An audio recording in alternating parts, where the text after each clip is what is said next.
what is reality before we assume a provisional identity.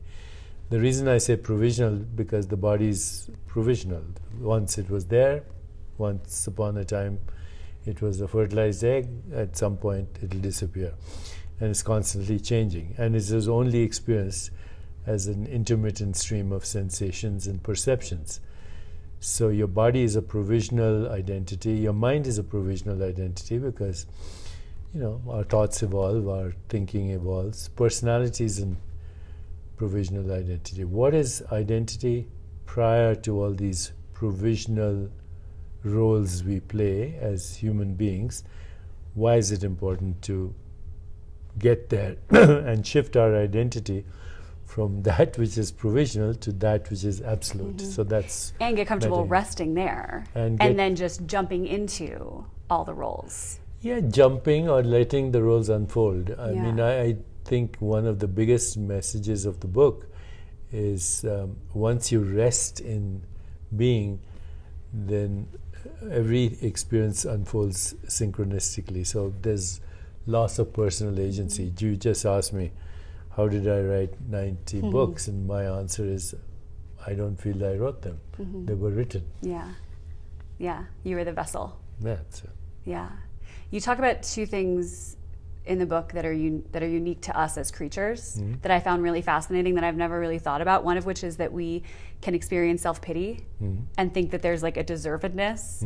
So I want to talk a little bit about, right now, I think in our sort of spiritual society, if you will, and a lot of the superficiality of it, there's a lot of like spiritual bypassing. Are you familiar with that phrase? A little bit. Where it's like, oh, that feeling isn't positive, so I'm just going to pretend like it's not real and just lean into...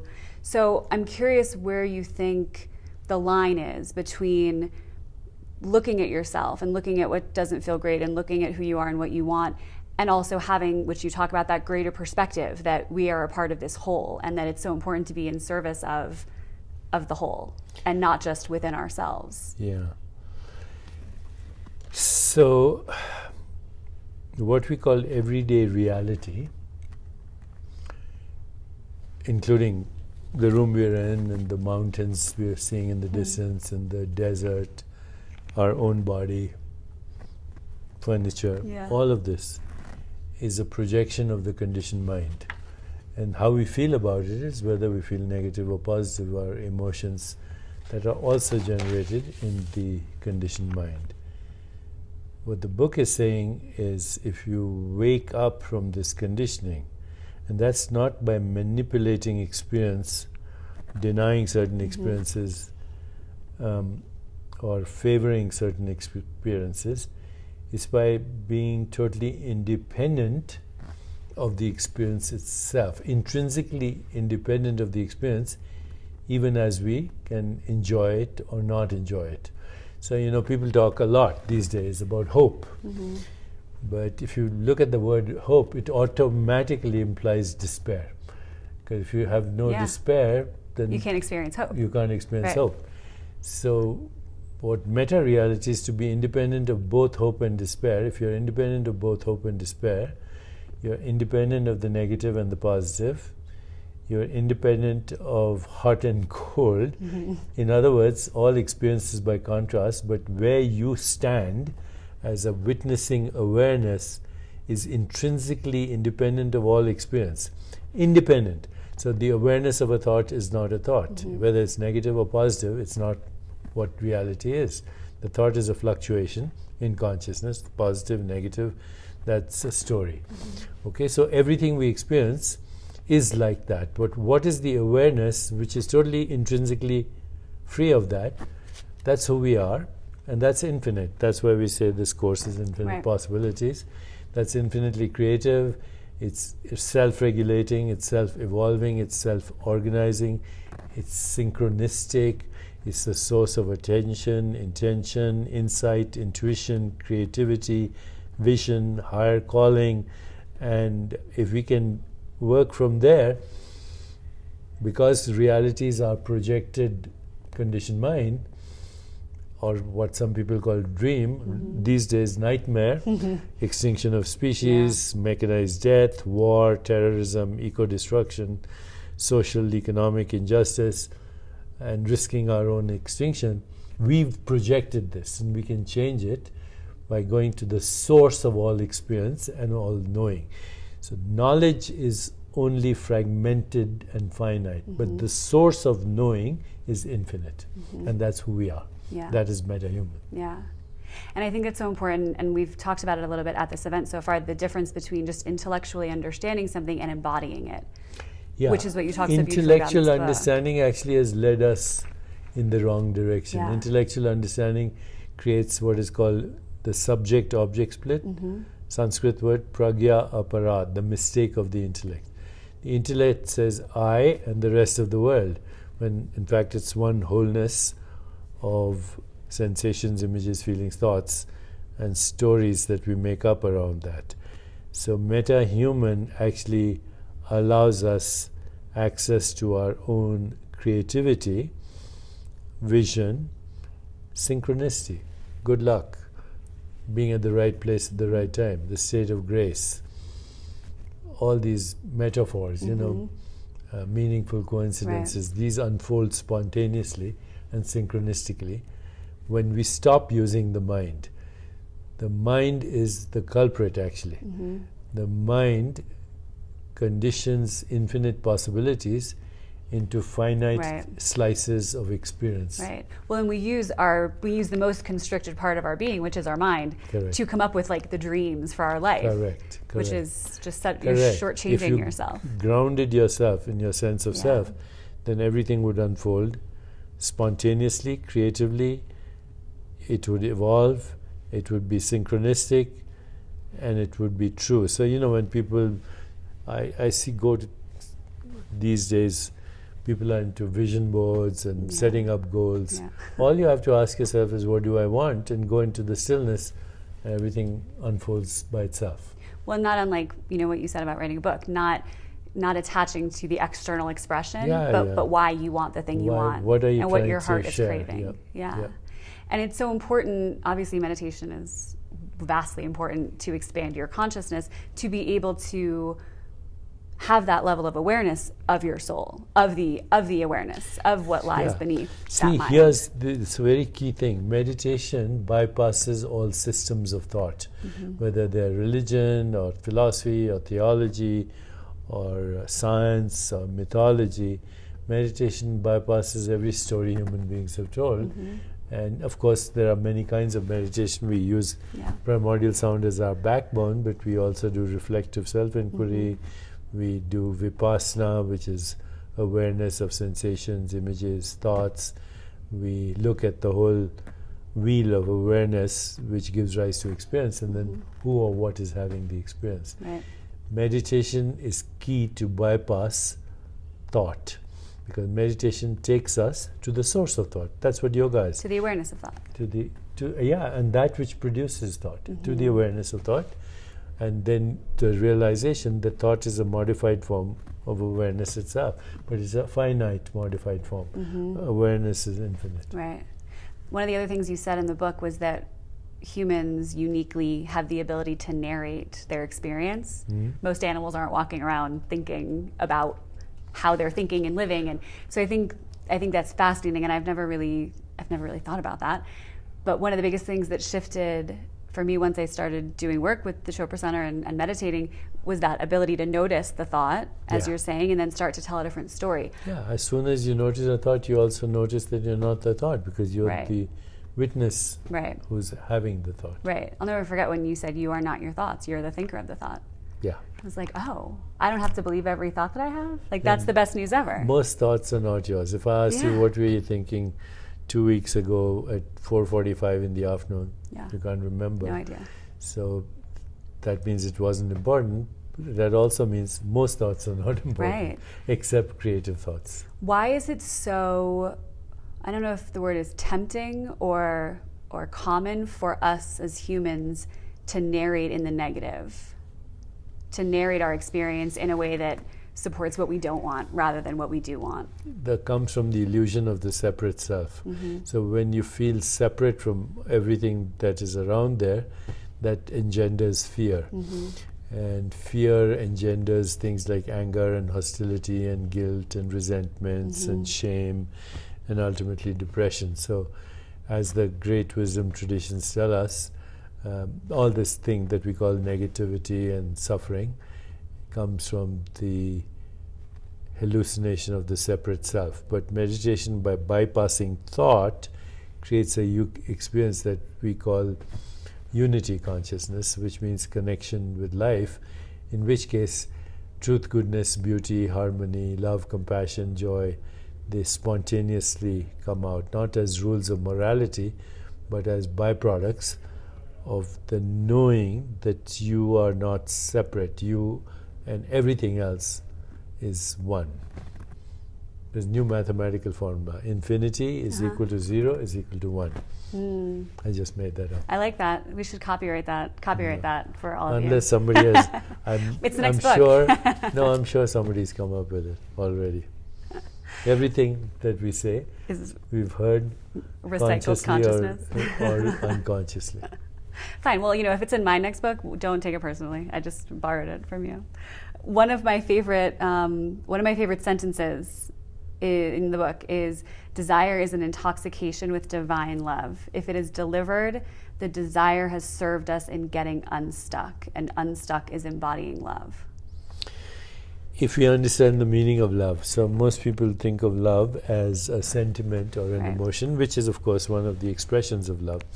But love ultimately is unity consciousness. Love is knowing that you as a body mind and anybody else as a body mind is from the same source of infinite non-local consciousness. When you experience that, there's no conflict, and then love becomes the ultimate truth at the heart of all creation.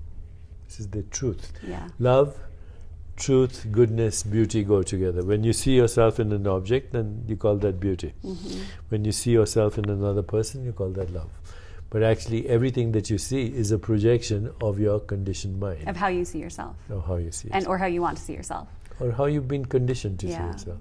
Yeah. Because most people actually don't question it. They're programmed. It's like, we are artificial robots. We are biological robots. Yeah. The usual mind is a robot. Right. Well, and that's imprinted, I've heard you say this, it's imprinted for the first time around like 7 or 8 years old. By right? then That it first starts snapshot? to consolidate, But as soon as language occurs and storytelling happens, storytelling is basically a theme around raw experience of sensations, images, feelings, thoughts. The stories we tell ourselves are also collective stories. These days the stories of war and conflict and leaders who are gangsters and thugs and mobsters. Every leader in the world, except I could name a couple of are gangsters, because our current mental condition is one of separation, anxiety, hysteria, melodrama, Scarcity, and fear. So what are some, let's get like a little practical. What are some ways to notice when you're in fear and not in love, and create a shift within yourself or a pattern interrupt? Very simplistic answer would be observe without identifying with it, observe without judging it. So when you can have an experience without giving it a label, a judgment, a story, to be a still witness, the witnessing awareness of experience, or also of yourself. Krishnamurti used to say, the highest intelligence is to observe yourself without judging yourself. So when you become the witnessing awareness in which all experience happens, positive and negative, then just the awareness of that begins a transformation which is evolutionary. You don't fight thought. Fighting a thought is a thought. Right. Favoring a positive thought or a negative thought is also a thought. It's an intention. You don't have to do any of that. You just become the witnessing awareness in which thoughts arise and subside, and then even the witnessing awareness ultimately collapses into what we call pure consciousness, which is pure knowledge, which is pure creativity, which is pure love, which is evolution, which is truth, which is goodness, which is harmony. Satyam, Shivam, Sundaram. Satyam means truth, Shivam means pure consciousness, Sundaram means pure beauty. So Tagore used to say, when I see beauty, I know it as truth. Truth, beauty, existence, awareness of existence, and what they call bliss. Sat Chit Ananda. Ananda is bliss that comes from the knowing of your limitless self. When you know yourself as without limitations, infinite, timeless, eternal, pure, then that automatically creates the feeling of joy. And I think it's so interesting too how much more comfortable it is to rest in the witnessing awareness when you're experiencing something positive.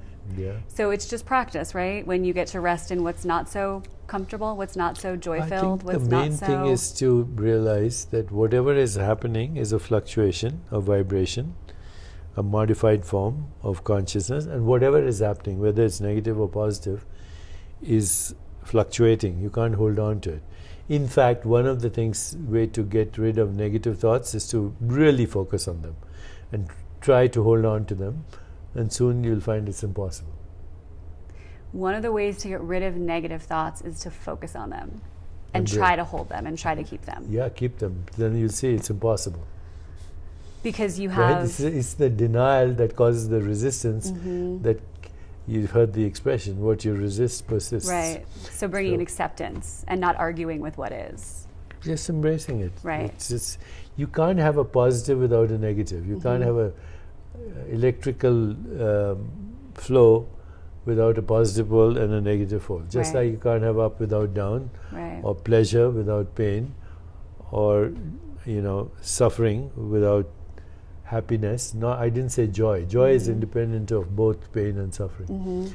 So joy is innate. Happiness is a mood. Right, conditional. It's also actually is the biggest false promise that humans give each other. And they say, I am happy because. And then the because you can add anything, good relationship, money, success, fame, fortune. It's very provisional. It's actually a form of misery.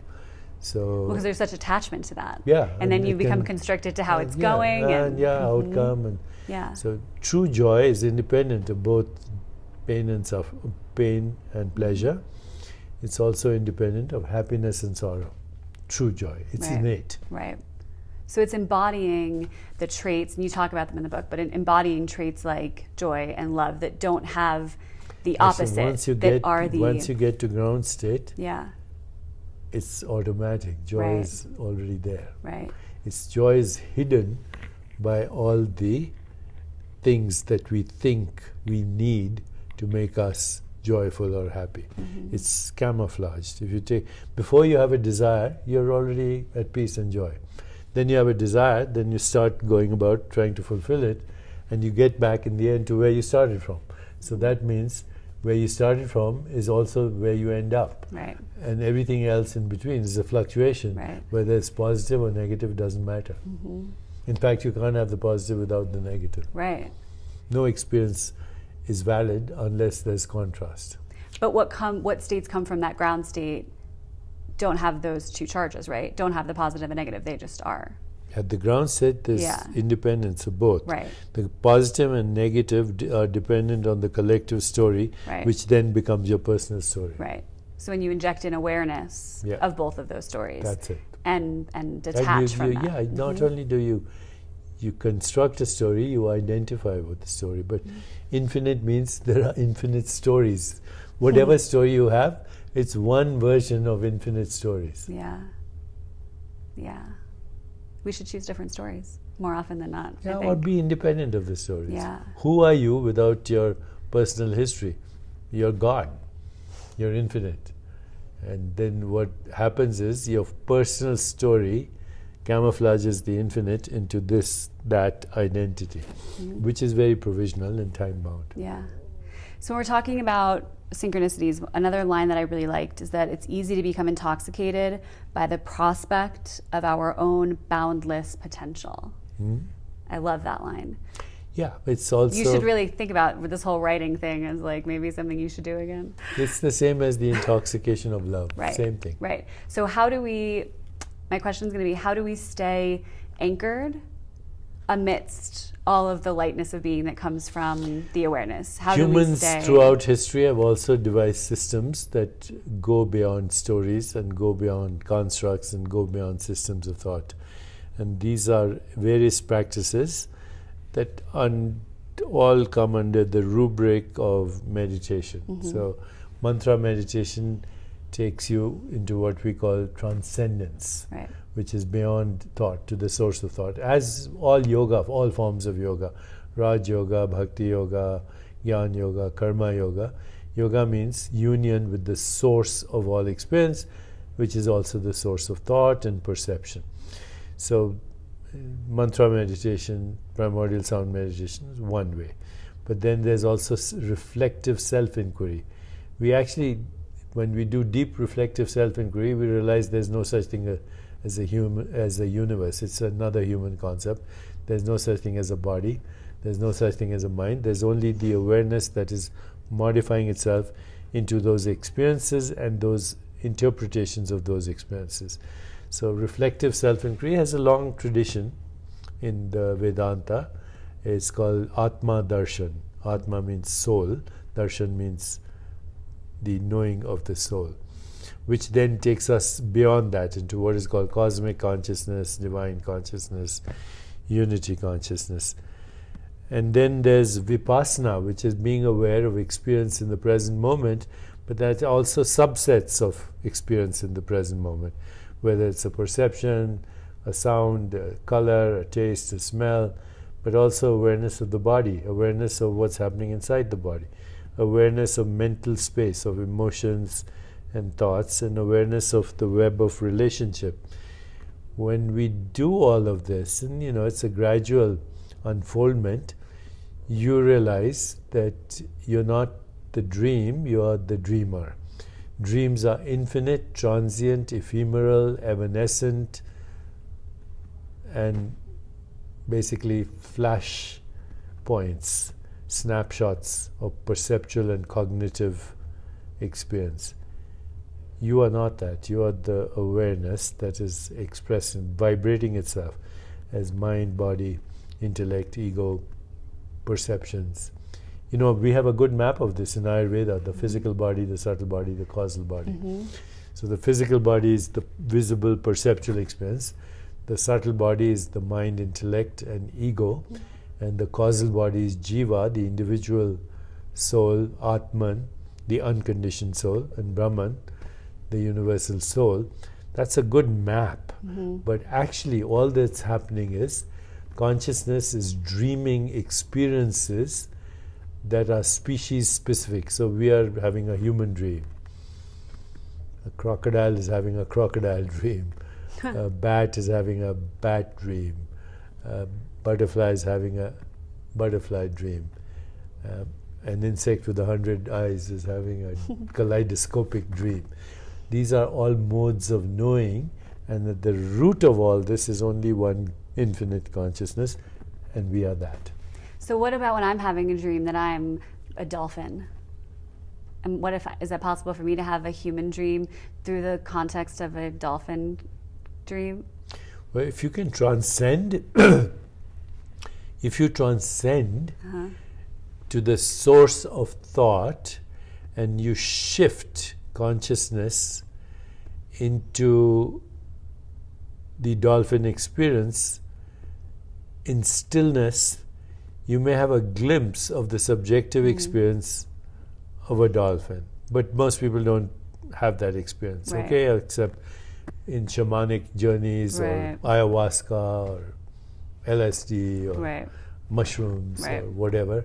And then also it's transient because your habitual modes of perception disappear. However, in the book I talk about a woman who was a neuroscientist that I met who could communicate with birds. With birds. And Yeah. she did that by transcending to the stillness and actually communing with the bird in stillness.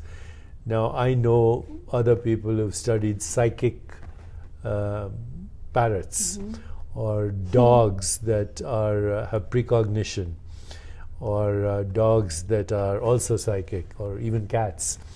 So as people are beginning to understand that consciousness is both species specific, that we all live in a bubble of consciousness, but the bubble has leaky margins. So every bubble is in fact connected with every bubble. Then theoretically you can shapeshift into the experience of other modes of knowing. We are shapeshifting anytime, all the time. Right. You lift your arm, you've altered the structure of space-time geometry. Yeah. Okay, anytime you move, you breathe, the entire universe, that's why there's an expression, when an electron moves, the whole universe shakes and vibrates. That's the butterfly effect, right? That's When a the- butterfly. Yeah, it's all, so Right. it's, you think that you are just changing your experience of body-mind by moving around or walking or losing weight or gaining weight. But actually once you do that, the entire ecosystem of relationships has assumed a different identity. There's a cave nearby that you can go see that someone carved out by hand over like 5 years. And the soil around this whole mountain, I guess you would call it, is crypto soil, I think is what it's called. And the woman who was touring us said that if you step in that soil, it takes the soil 20 years to recover from your footprint.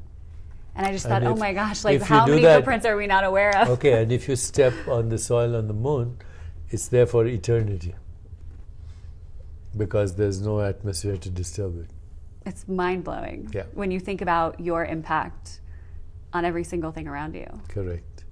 Because the you that is having the impact is actually a universal consciousness through a conditioned mind.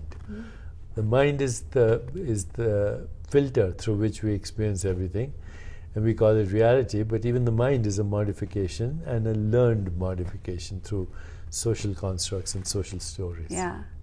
So let's just talk briefly about some kind of tips and hacks for synchronicities and navigating synchronicities, because I think one of the biggest things that comes from this awareness, from this ground state, is the ability to leverage and play with all of those subtle energies that come when you move an arm and when you... You know what, this is the simplest thing to orchestrate a synchronicity is to ask, first go into stillness, either through mantra meditation or just vipassana, or just observing the breath.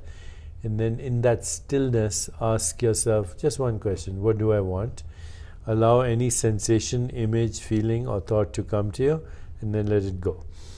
And because consciousness is self-organizing and self-correlating and synchronistic and creative, the very intention organizes its own fulfillment through synchronicity. So whatever that intention is, it has to be subtle, it has to be at the cusp of the manifest and the unmanifest. There has to be what we call in yoga dharana, dhyan, samadhi. Yeah. Dharana is the subtle intention, dhyan is the process of meditation, samadhi is transcendence. What we do with our sutras, that is actually orchestrating synchronicity. So connecting with the deepest seed of that intention and desire. Correct. What is that deepest seed, which is sometimes even unmanifest in our own self? We don't know what that desire is, but it's there. It's there in the, what do you call, the hidden passages and the dark alleys and the ghost-filled attics of the mind. But you have to go deep. Yeah. And then let go. And then let go. And surrender. And surrender. Which is super easy, so, you know. This is my life. I sometimes think that everybody in the world has issues except me. You might not be wrong. You might not be wrong, Deepak. If you have an issue, then you're bamboozled by your conditioned mind. To unbamboozle yourself, Metahuman is an incredible tool. Also here in the Chopra Global community, online and in person, we have such incredible in-person events where you can dive deeper into how to actually put all these tools into practice, practicing playing around with them, embodying them through things like yoga and group meditation, which is so powerful. So we look forward to hopefully seeing you at one of those experiences in 2020. And in the meantime, keep your feet on the ground and keep reaching for the stars and be a metahuman. Be a metahuman.